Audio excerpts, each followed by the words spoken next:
మంత్లో పుట్టి ఆరోగ్యంగా పుట్టాలి, మంచిగా అంటే ఆరోగ్యంగా మంచిగా నేను కూడా ఆరోగ్యంగా ఉండడానికి. ఇంకొకటి అంటే ఇది మరి ఎంతమంది నమ్ముతారు నమ్మరు అనేది కాదు, కానీ నేను మామూలుగా విషయం అయితే చెప్తున్నా. పుట్టిన వాళ్ళు పుట్టడం అనేది ఒక ఎత్తు, అంటే పుట్టిన తర్వాత కూడా అందరూ తల్లిదండ్రులను ఉద్ధరించడానికి పుట్టరు, కొంతమంది తల్లిదండ్రులను ఏడ్పించడానికి కూడా పుట్టారు.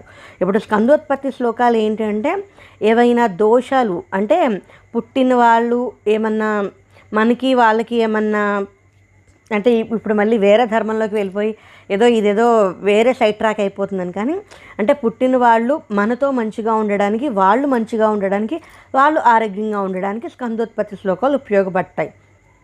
కట్టె తెచ్చేలా చెప్పేస్తున్నా. ఈ సంతాన గోపాల స్తోత్రం అంటే సంతాన గోపాల స్తోత్రం 101 శ్లోకాలు ఉంటాయి. శ్లోకాలే, ఇది మంత్రం కాదు.